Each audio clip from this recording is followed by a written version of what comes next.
welcome you guys in VConSec training program. Today I am going to record the video on troubleshooting. Guys, ये बड़ा important है कि troubleshooting आपको working environment के लिए काफ़ी help करेगा and आपको ये definitely बहुत अच्छे ढंग से आना भी चाहिए. इसमें practice करना पड़ेगा आपको and definitely I will try to help you through the packet tracer because आप घर पे भी practice कर सकते हैं और एक बार आपका practice hands on अच्छा रहेगा तो डेफिनेटली जब सामने राउटर मिलेगा तो आप उसको वहाँ भी कर पाएंगे.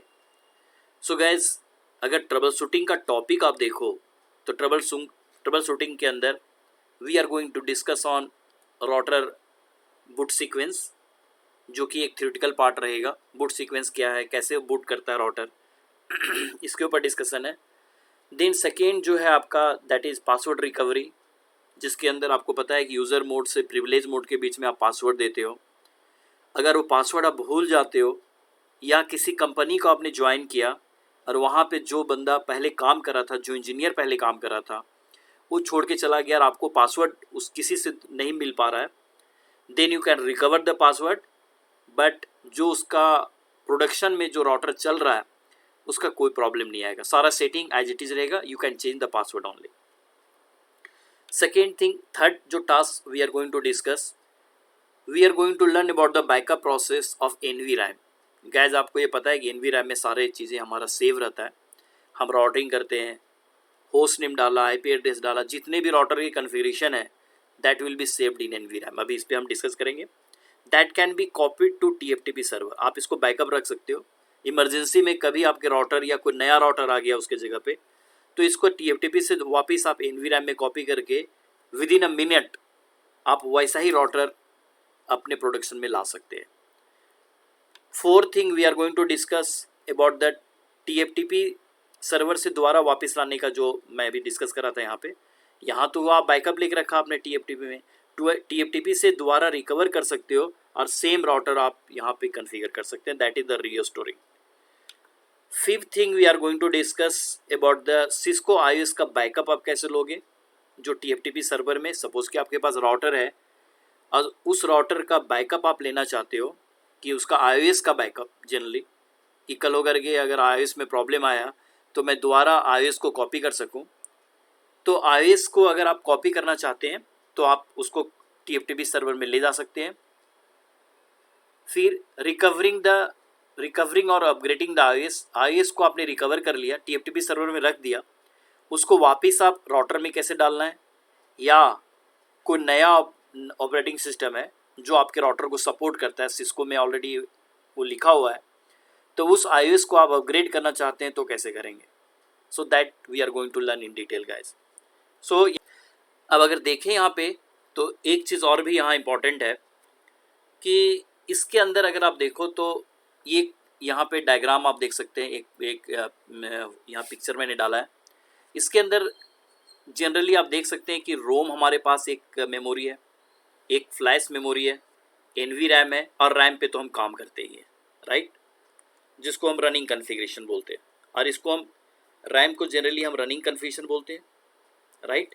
एंड ये जो NVRAM है दैट इज़ स्टार्टअप कन्फिग, इसको हम बोल रहे हैं, राइट. सो कभी कभी ये आप वर्ड देखोगे कि NVRAM can be called as a startup config and running config के रूप में हम इसको जानते हैं रैम को गैस.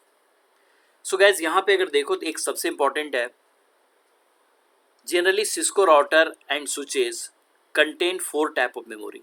सो ये 4 टाइप्स का मेमोरी पे डिस्कस हम करने जा रहे हैं. तो एक रोम हो गया आपका, दूसरा फ्लैश मेमोरी हो गया, तीसरा NVRAM हो गया और चौथा आपका रैम हो गया, राइट. ये जनरली पूरा फंक्शन जो सिस्को राउटर की और स्विचेस की बात करें तो इस पर डिपेंडेंट है. गैस, अगर रीड ओनली मेमोरी की बात करो, so ROM store router bootstrap program, hardware operating system software and power on self test program. So guys, यहाँ पे जनरली आप अगर देखो तो रोम के अंदर आपका पावर ऑन सेल्फ टेस्ट है, जो कि ये हार्डवेयर को चेक करता है. इंटायर हार्डवेयर को बिगनिंग में ही चेक कर लिया कि हमारे हार्डवेयर सारे चल रहे हैं, that is called post. And इसके बाद आपका आता है लोड बूटस्ट्रैप. गैस, बूटस्ट्रैप है क्या? एक आप मिनी सॉफ्टवेयर बोल सकते हैं, मिनी ऑपरेटिंग सिस्टम आप बोल सकते हैं, राइट। ये मिनी ऑपरेटिंग सिस्टम का जनरली वर्क क्या है, ये हार्डवेयर को इनिशिएट करता है, राइट। जैसा यहाँ देख सकते हो बूट स्ट्रैप प्रोग्राम के बारे में लिखा हुआ है, that is boot loader. ROM contains a router's bootstrap program, also known as ROM monitor mode इसको बोलते हैं, right. That is also called as troubleshooting mode, which is minimal bootloader used to initialize the hardware and software। So guys इसका work जो है hardware and software को initialize करने का काम आता है minimum boot loader, and perform low level diagnostic. और ये आपको लो लेवल डायग्नोस्टिक मीन्स आप ट्रबल शूटिंग का इसे हेल्प ले सकते हो। ROM also contain a small OS, ये छोटा सा आप कह सकते हैं इसको चलाने के लिए, इन सारे हार्डवेयर को और मिनिमम ट्रबल शूटिंग करने के लिए आपको iOS की ज़रूरत पड़ सकती है। सो यहाँ पे उस iOS यहाँ पड़ा हुआ है for basic maintenance task, but it is not use for normal router operations.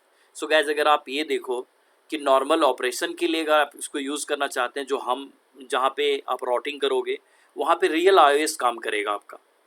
तो गाइज यहाँ सबसे इम्पॉर्टेंट है कि ये जो बूट लोडर आप देख रहे हो, राइट, ये एक मिनी iOS हो गया जो हार्डवेयर एंड सॉफ्टवेयर को इनिशिएट कर रहा है, इसको चलाने में हेल्प कर रहा है, राइट। और यू कैन से जब आप राउटर बूट करते हो तो कुछ चीज़ें बिगनिंग में ऑटोमेटिक आता है जो आपने नहीं किया, ऑटोमेटिक चल रहा है। वो कौन कर रहा है? आप जब अपने लैपटॉप को बूट करते हो तो सबसे पहले वो मिनी वही बूट लोडर प्रोग्राम चल रहा होता है, और इसके बाद जब विंडोज़ में आप लॉगिन करते हो तब इसके बाद आपका मेन iOS पिक्चर में आता है जहाँ यूज़र इंटरवेंशन स्टार्ट होता है, यूज़र काम करता है। थोड़ा सा इसके ऊपर और भी लिखा है हमने, रोम मोड जिसको आप बोलते हैं ROM monitor mode, in case of serious issue, कोई प्रॉब्लम आ गया लाइक करप्ट iOS, आपका iOS इमेज ही करप्ट हो गया, क्योंकि बिना iOS के यूज़र तो काम नहीं कर सकता। तो ये जो सॉफ्टवेयर है जिसके अंदर जो मिनी सॉफ्टवेयर मैं बता रहा हूँ, उस सॉफ्टवेयर के हेल्प से आप उसको करेक्ट ट्रबल शूट कर सकते हो, उसको ठीक कर सकते हो। The router can be manually placed into ROM mode, आप इसको रोम मॉनिटर मोड में लेके जा सकते हो। रोम मोन बोलते हैं बट रोम मॉनिटर मोड इसको एक्चुअली हम जानते हैं। To perform recovery task such as loading a new iOS image from TFTP server. So आप क्या कर सकते हैं, आपको इस मोड में जा करके आपका TFTP सर्वर में आपने बैकअप ले रखा है अगर iOS का, तो उसको दोबारा से यहाँ कॉपी कर सकते हैं और एज इट इज़ राउटर को आप रनिंग में ला सकते हो। देन एक आता है आपका flash memory. Flash memory guys यहाँ पे आपका रियल iOS जिस पे आप काम करते हैं, यूज़र काम करता है, जो मेन आपका iOS हो गया वो यहाँ पे फ्लैश मेमोरी में होता है, और इसी का मेनली हम बैकअप लेकर के रख लेते हैं। और अगर आपका में iOS करप्ट हो गया किसी भी रीज़न से, तो आप इसको दोबारा कॉपी कर सकते हैं, या सिस्को ने कोई नया अपग्रेडेशन का iOS दिया है इसको पुराने वाले को हटा करके आप नए वाले डाल सकते हैं। ये काम आप यहाँ फ्लैश में कर सकते हैं। सो फ्लैश में आपका iOS रहता है।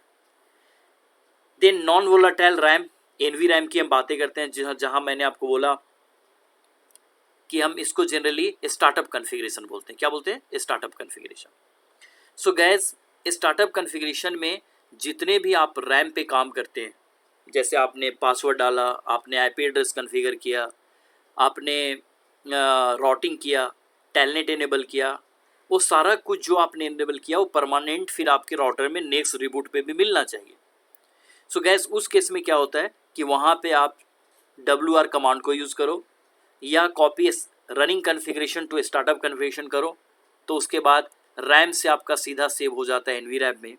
और जब राउटर आपका ऑफ कर दोगे या नेक्स्ट रीलोड होगा तो जो भी सेटिंग आपने किया है वो सेटिंग आपको प्रेजेंट मिलेगा। एंड फाइनली जो है random access memory guys, already मैं इसका डिस्कस कर चुका हूँ कि रैम के अंदर हम जनरली यूज़र वहीं पे प्रोग्राम चलाता है, आप पासवर्ड डाल रहे हो वहीं पे, होस्ट नेम डाल रहे हो वहीं पे, आप IP डाल रहे हो, अगर उसको सेव नहीं किया, जो WR कमांड राइट कमांड से आपको सेव हो जाता है, या नहीं तो रियल प्रोसीजर क्या होता है, ये रैम को बोलते हैं रनिंग कॉन्फ़िगरेशन, और एनवी रैम को बोलते हैं स्टार्टअप कॉन्फ़िगरेशन।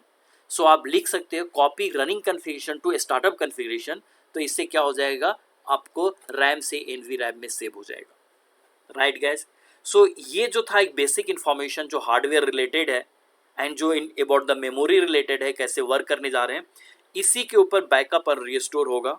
ये बड़ा इंपॉर्टेंट है आपके लिए, हर एक हार्डवेयर के कंपोनेंट को जान लेना। नेक्स्ट है गाइस, यहाँ पे अगर देखो तो यहाँ बूटिंग सीक्वेंस मैंने आपको इस डायग्राम से जस्ट बताना चाह रहा हूँ। जैसे आप राउटर स्टार्ट करते हो तो बूट स्टेप जो अभी हमने डिस्कस किया कि सारे हार्डवेयर सॉफ्टवेयर को इनिशिएट करने का काम किया, राइट। एंड यहीं पे पोस्ट प्रोग्रामिंग आपका चल गया एंड पोस्ट में सारे हार्डवेयर यहाँ चेक हो गए। इसके बाद वो आपको फ्लैश मेमोरी पे आएगा और जब फ्लैश मेमोरी से यहाँ iOS को ले लेगा, इंटरनेटवर्क ऑपरेटिंग सिस्टम जहाँ पे यूज़र काम करने वाला है उस ऑपरेटिंग सिस्टम के साथ, तो iOS को लेने के बाद ये नेक्स्ट चला जाएगा आपका कन्फिग रजिस्टर। कन्फिग रजिस्टर बोलते हैं इसको गाइज। इस कन्फिग रजिस्टर एक डिसीजन बॉक्स के अंदर आप देख रहे हो, यहाँ डिसीजन बॉक्स के अंदर रखा हुआ है। इसमें बहुत सारे नंबर हो सकते हैं, एक्चुअली इसमें 16 बीट्स होते हैं, राइट। और अगर देखें तो ये हेक्साडेसिमल में होते हैं। इसमें किस में होते हैं, हेक्साडेसिमल में। तो एक्चुअली 4 डिजिट आपके रहेंगे, हेक्साडेसिमल के 4 डिजिट हो सकते हैं। तो गाइज ऑलरेडी सबनेटिंग के टैब में या आईपी एड्रेस के टैब में मैंने काफ़ी आपको एक्सप्लेन किया है कि हेक्साडेसिमल जो लिखे जाते हैं वो 4 बीट में लिखे जाते हैं, 8421 कोड में लिखे जाते हैं। तो अगर यहाँ पे इस 8421 में बहुत मल्टीपल वैल्यूज़ बनेंगे, 0 to 15 वैल्यूज़ बनेंगे। बट गाइस यहाँ पे देखो तो ये 4 हेक्साडेसिमल होंगे। तो 4 हेक्साडेसिमल में यहाँ अगर देखो तो ये अगर 2142, एक जो अभी हमारा डिस्कशन का पॉइंट है कि इसमें कन्फिग रजिस्टर में बहुत टाइप के वैल्यू रख सकते हैं, बट 2 वैल्यू हमारे लिए काफ़ी इंपॉर्टेंट है। एक वैल्यू है जिसका आप देख रहे हैं 2142 है और दूसरा वैल्यू है 2102। गाइस दोनों में से कोई एक रहेगा, इधर इट विल बी 2142 और इधर it will be 2102। If it is 2142 in that case ये बाईपास एनवी रैम करेगा। अगर ये वैल्यू 2142 है it will bypass NV RAM. क्या होता है अभी डिस्कस करते हैं, बट इसको पहले जरा हेक्साडेसिमल को समझते हैं कि अगर ये 4 डिजिट्स आपको दिख रहे हैं, एक डिजिट में 4 बीट है, दैट इज 2 अगर लिखा हुआ है तो 0010। I think everybody will be clear because ये सब हम लास्ट टॉपिक के सीसीने पे चल रहे हैं एंड इसके पहले बहुत बार हमने डिस्कस कर लिया है about the hexadecimal number, IP address, subnetting के ऊपर। तो यहाँ हमें बताने की ज़रूरत नहीं है कि 2 कैसे, ये बाइनरी नंबर में 2 कैसे हो गया। अगर आप किसी को प्रॉब्लम है तो मेरा आईपी एड्रेसिंग या सबनेटिंग के ऊपर जो वीडियो बना हुआ है उसको आप देख लो तो क्लियर हो जाएगा। गाइस यहाँ 1 लिखा हुआ है इन द सेंस 0001 हो गया, और ये 4 लिखा हुआ है तो 0100 हो गया, और ये 2 लिखा हुआ है तो 0010। गाइस इसमें देखो तो कितने डिजिट हो गए, कितने बीट्स हो गए, 4 बीट्स हो गए, राइट। और ये इसी टोटल एक में 4 बीट हो गया तो 4 into 4 दैट इज ये आपका 16 बीट हो गया गाइस। तो ये 16 बीट का रजिस्टर हम इसीलिए बोलते हैं because this is the 16 bit register. And ये 16 बीट रजिस्टर जो आप देख रहे हो इसमें either 2142 will be there, either 2102 will be there, right. अब थोड़ा सा यहाँ डिस्कस करते हैं गाइस कि अगर 2142 है तो ये बाईपास एनवी रैम, आप देख रहे हैं एनवी रैम को टच नहीं किया इसने, सीधे आके रैम में आ गया।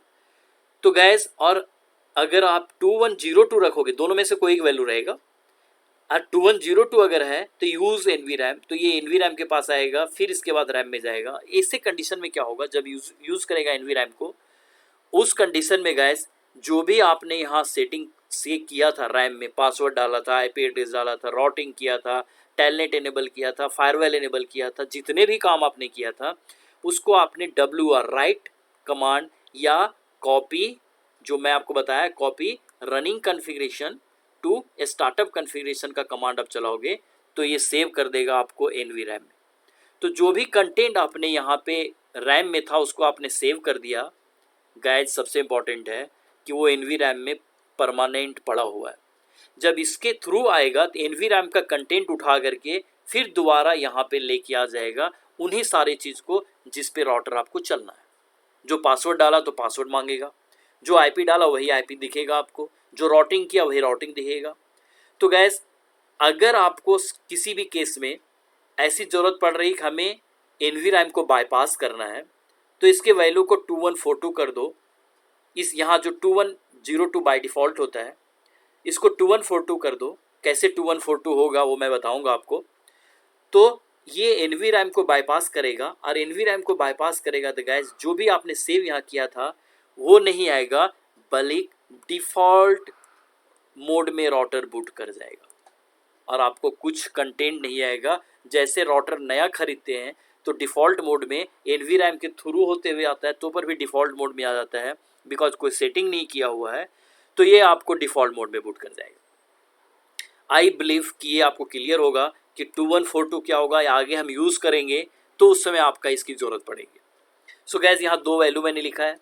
फिर मैंने यहाँ लिखा कि शो वर्जन कमांड करके आप देख सकते हैं, अगर आप राउटर को ऑन कर चुके हो, राउटर आपका चल रहा है और आप प्रिविलेज मोड पे हैं तो आप शो वर्जन कमांड करके देख सकते हो कि कौन वैल्यू सेट है, 2142 है या 2102 है।